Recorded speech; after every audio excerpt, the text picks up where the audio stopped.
Here we go. Hello, everyone. Welcome to class. E period. Say hi. What's up? Keep it clean. Okay, so hey, everyone, and let's welcome to this review game. We're going to get started once more. We're going to keep this simple. We're going to keep this obvious. Let's move on to the next slide. As we see here, this is not the first question. This is a sample question of what they'll look like. Okay, what we're going to do is I'll give you a question. The question is in the middle. It's not really phrased that much like a question, but you get the idea.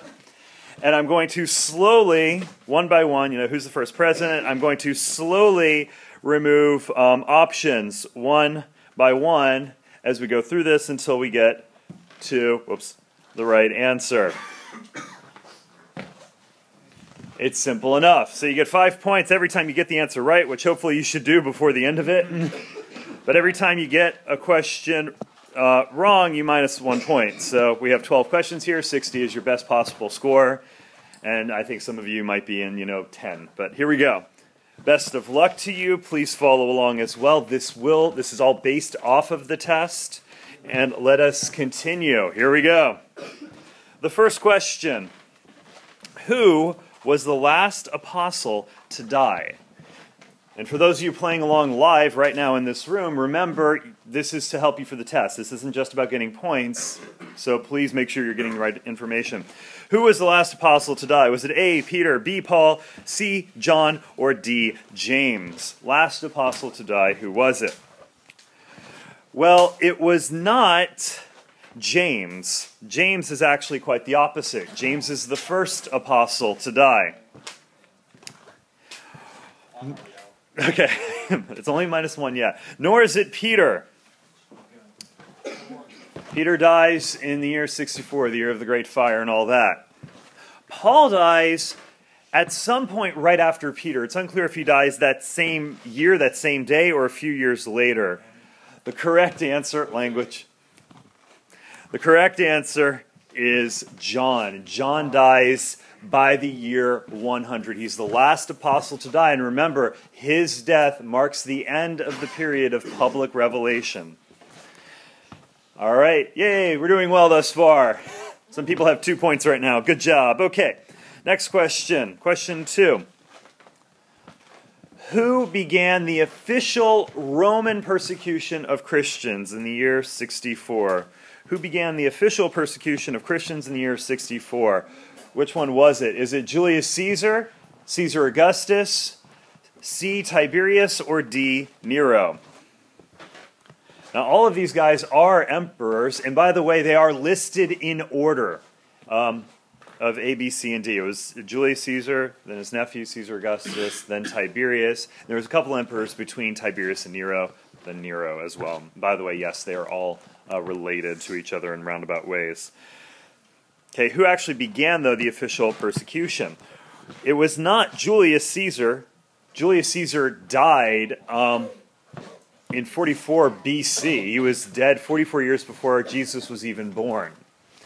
Julius Caesar, remember, was the one who made Rome, brought Rome from a republic into an empire in the first place. Nor, going down the line, was it Caesar Augustus. Caesar Augustus was the emperor who was alive at the birth of Christ, which is important and worth knowing, but he's not the guy who begins the persecutions. Even though Jesus dies during the reign of Tiberius, Tiberius is not the one who actually begins the official persecution of Christians. The official widespread persecution of Christians begins with Nero in the year 64, the Great Fire. Hopefully you're doing well. Hopefully those of you who are watching YouTube are doing something else cool as well. Hey, I'm at 10 right now. There you go. Let's see if we can keep this up. What would one call a Jewish nationalist at the time of Christ who were fighting for an independent Judea? What would you call a Jewish nationalist alive at the time of Christ fighting for an independent Judea? Would you call them an Essene, B, a Zealot, C, a Pharisee, or D, a Sadducee? Which one would it be? Let's get rid of the opposite in this case, and that would actually be the Sadducees. The Sadducees, even though no one liked Rome, the Sadducees were the ones who were most willing to sort of work along with the Romans, sort of making the best of a bad situation. Remember, the Sadducees were also the ones who didn't believe in an afterlife. This is why they were sad. You see? I know, it's funny. Okay. Nor is it the Essenes. The Essenes were the ones out in the desert, out in the wilderness. They wrote the Dead Sea Scrolls. They very much did not want anything to do with the Romans, but by the same time, they weren't actually joining any sort of military cause for that. The Pharisees, even though Jesus speaks quite harshly against the Pharisees much of the time, this isn't exactly who is being spoken of. The zealots, and the zeal that's being spoken of here is a sort of patriotic zeal, zeal for one's cause, country, family, etc. So 3 is B. Question 4. Eventually. Oh, it's up there. Eventually up there on mine. We talked about a few heresies. Which heresy believes or upholds a secret knowledge? Secret knowledge about how the material world is all sorts of evil. Which of these is that heresy? A heresy that believes in a secret knowledge regarding the evil material world. Well, actually, I'm going to firstly get rid of the one that is not even a heresy at all. It's a philosophy, but it really has nothing to do with Christianity. And that would be, waiting for the thing to queue up, that still would be Stoicism. Stoicism was just a philosophy at the time of the Romans. It was about, this is going to show up eventually and it'll be awesome. It was a philosophy at the time of the Romans, sort of, don't go through much pleasure, don't endure much pain, etc. And I don't know why that's not showing up over there, but we'll just hope for the best. Nor is it Novatianism. Novatianism was the one that said that Christians who have blasphemed and who abandon their faith cannot rejoin Christianity. So it's neither C nor D. Nor is it B, modalism.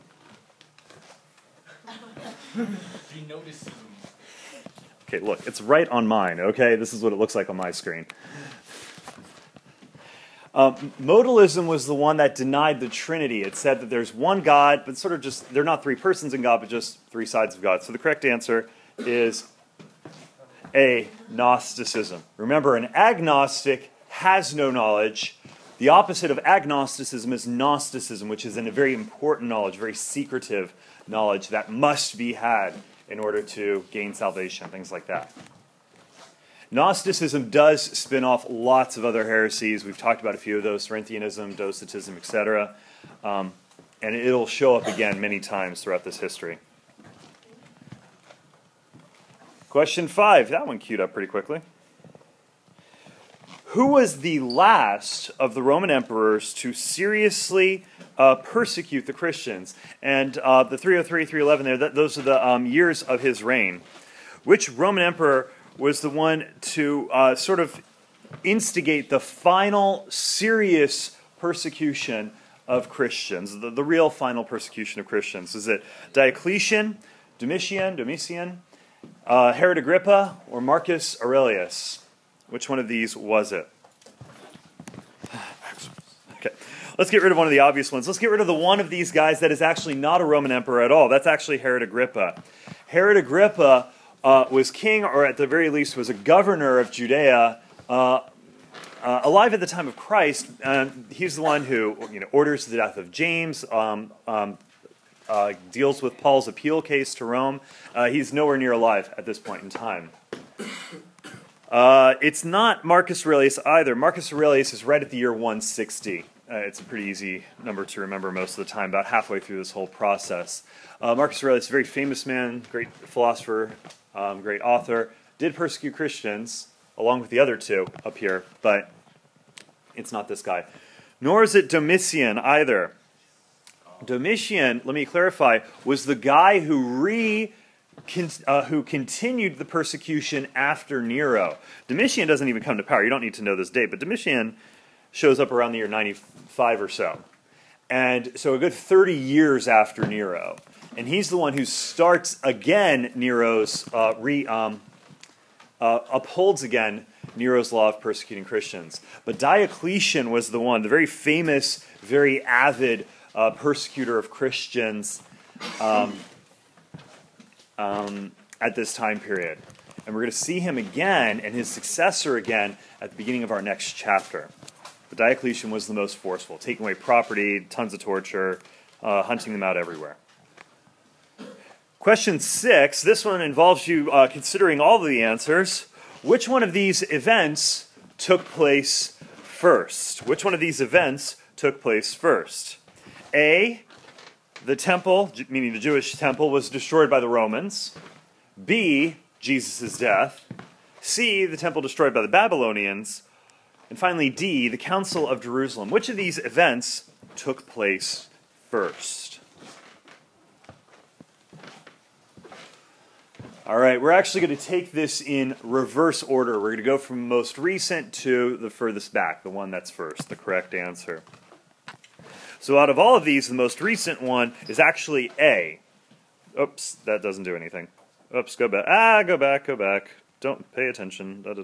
Okay, is this one, A. This occurs, remember, in 70 AD. I can draw it. There we go. In 70 AD is when the temple is destroyed by the Romans, very famously, very cataclysmically. Backtracking from that point, heading left on our timeline, the next thing that we will bump across is actually the Council of, the Council of Jerusalem. This takes place right around the year 50, probably 51 is the most likely date, 51 AD. The next event, heading backwards on our timeline, is actually Christ's death. This takes place in the year 30, according to most historians, 33 at latest. The Babylonian temple is destroyed in 597 BC. So all of the first three events, A, B, and D here, these are all within the 1st century AD. And the rest of that will show up in a second. There we go. But, over half a millennium prior to this point is when the first temple, the original of Solomon's temple, is destroyed. Queuing up, question 7. Eventually. Okay. Looking for a group of people here. I'm not looking for a specific name. We've talked about 3 of these 4 groups already. Which of these groups, people, etc. Sorry, some of them are singular, some of them are plural. Just an accident. Which of these, though, are successors to the apostles who wrote extensively about the church? Which of these groups are the successors of the apostles who, way back when, wrote extensively about the church? Were they the apologists, the church fathers, the doctors of the church, or the martyrs? Which group is it? It is not the martyrs. Hopefully you knew that one. Martyr is someone who dies for their faith. Nor is it, it's close to it, but it is not the doctors of the church either.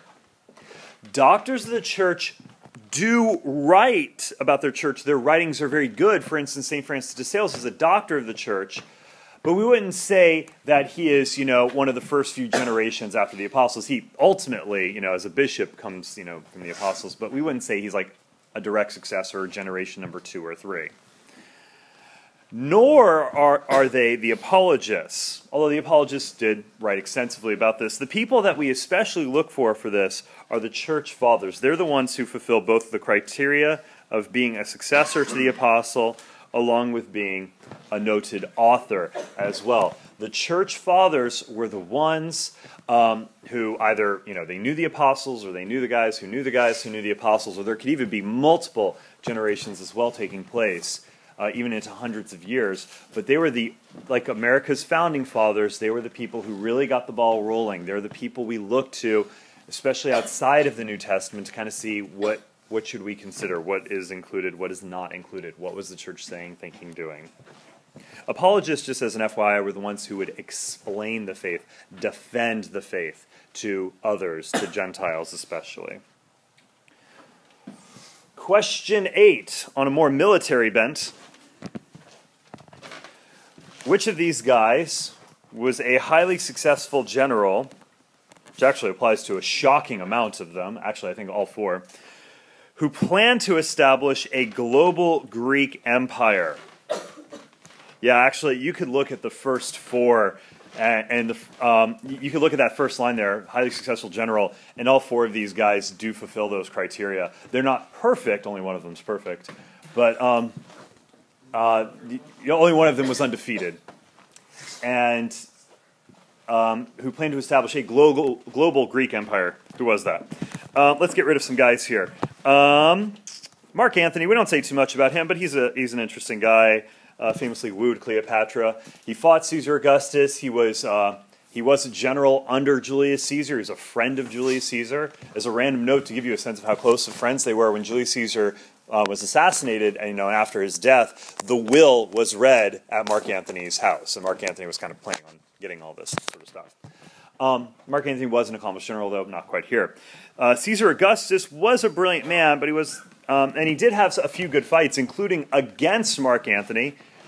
And also remember, including against Lepidus's wife. You don't need to know that for the test, but poor Lepidus's wife, more like. But anyway, Julius Caesar, famous general, famous for conquering things. France was probably his most famous conquest on behalf of the Roman Empire, but it wasn't him either.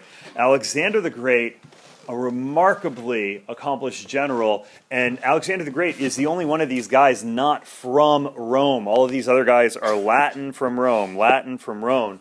Alexander is from Greece or from Macedon, king of there, and at a very young age begins an incredibly successful campaign of conquest.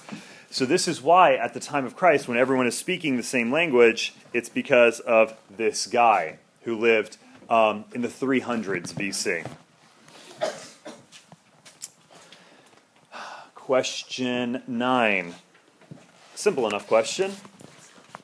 Which of these is reckoned to be the birthday, if you will, of the church, of sort of the beginning of the church?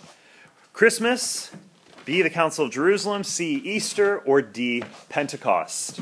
Which of these is considered to be the sort of the beginning, if you will, of the church? Let's get rid of some poor answers here. It is not Christmas. Christmas is someone else's birthday, not the church's. Jesus and the church, while related, if you will, while united, are not the same entity. They're not identical, if you will. Christ is the head of the church is called the mystical body of Christ, but we consider them, Christ and his church. Nor is it Easter. Easter is considered the highest feast in the church. It's the most necessary feast. Remember, St. Paul says, if the resurrection doesn't happen, stop believing. Go back to your old ways, or pick up a new religion or something. Find something else that's actually true. But Easter is not considered the birthday of you all, the church. It's necessary, but it's not the birthday of the church. Nor is it the Council of Jerusalem. The Council of Jerusalem was a very practical matter, but it wasn't a... the Council of Jerusalem was a very practical matter. The famous decision, do Gentiles who convert to Christianity also have to abide by all of the original laws of Judaism? The real birthday of the church is Pentecost. Alrighty, let's resume. Too late. No, you're fine. All right, question 10. We've talked about the Roman Empire at the birth of Christ. St. Paul uses that famous line from Galatians chapter 4, verse 4, that Christ came at the fullness of time. Well, which of these terms or phrases would best describe the Roman Empire at the birth of Christ? At peace, unconnected, poor linguistic communication, or monotheistic? Which of these would be an appropriate description of the Roman Empire at the time of Christ? St. Paul says Christ comes at the fullness of time, but what's so fitting, what's so appropriate about this time? Well, actually, strangely, the Roman Empire had many good virtues, but monotheism was sadly not one of those virtues. The Roman Empire had a whole pantheon of gods. It had a building called a pantheon for all the gods. It was not monotheistic by any stretch of the imagination.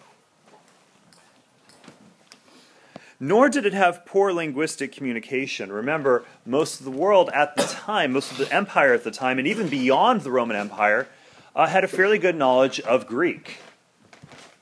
Greek, it's simple, it's a complex enough language, but it has a good alphabet, and it works fairly well in that regard. Nor was it unconnected. If anything, the Roman Empire was probably the first real connected and unified of an empire in world history. It was the first empire where you could really get around quickly and easily, and it wasn't like you needed papers as you traveled country after country after country. There was great freedom of movement on the roads there. The Roman Empire, though, very famously, a lot of these are opposites. It was very connected.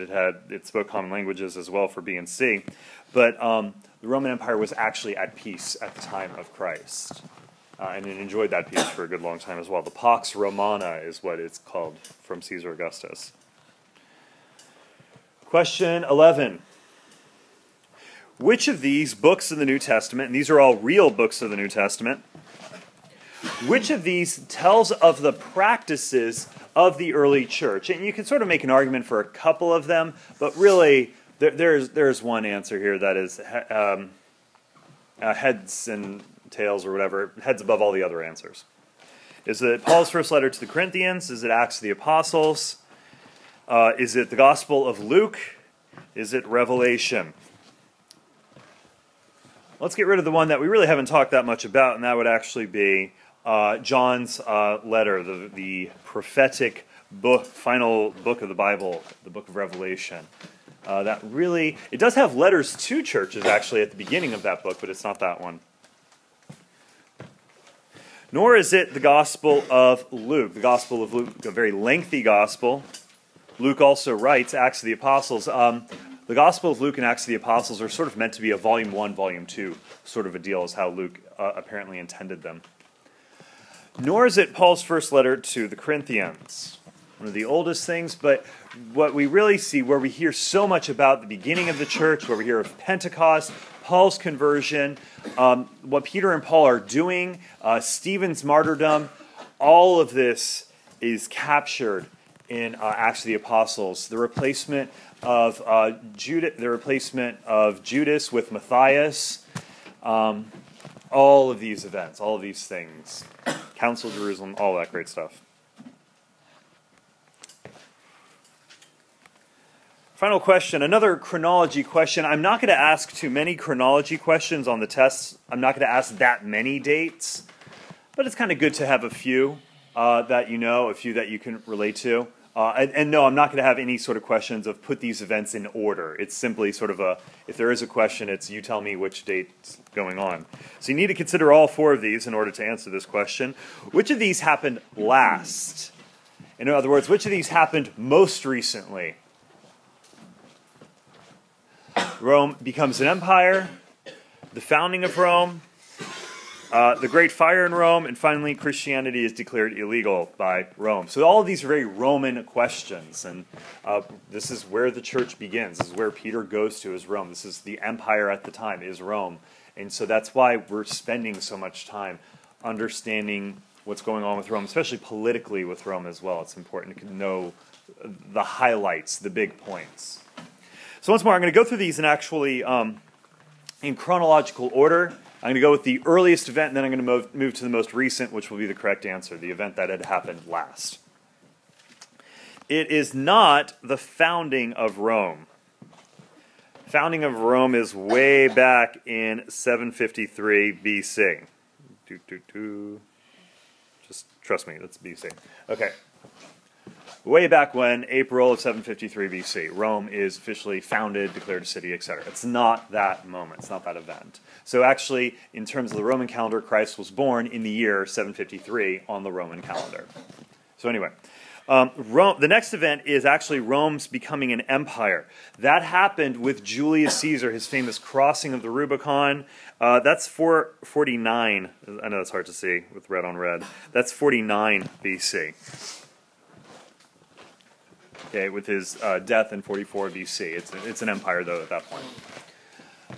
Skipping now into the ADs, so we're not counting down anymore, we're beginning to count up. The Great Fire in Rome happened in the year 64 AD. And then immediately after that event is the correct answer. Christianity was declared illegal. The same year, I mean, days later. But please know that the Great Fire happens first. Nero needs someone to blame for it. He chooses whether Nero caused the fire or not is irrelevant, but a lot of blame is on him at the time. He needs to shift the focus to someone else. He needs to borrow the term again from a different religion. He needs that scapegoat. Therefore, he views Christianity. That's when it's officially declared illegal, year 64. That continues until the year 312, where we'll explain how it becomes legal to be a Christian again, officially in the year 312, in our next chapter. So as a final point, just as a quick reminder again, for those of you watching this on YouTube, those who have already forgotten, the 3 essay possibilities are the historicity of the Gospels. A question about those, like how can you prove the Gospels, if someone says the Gospels are fake, what might they say? How can you prove that they're wrong? How can you prove they're true? Furthermore, why were the Christians liked and disliked by the Romans? And the final question is, what were some of the differences between Roman religion and sort of Christianity in general? Not just the number of gods, but what were some of the more substantial differences and even how they viewed religion? So I hope you have a good day. Hope you study well. Take care.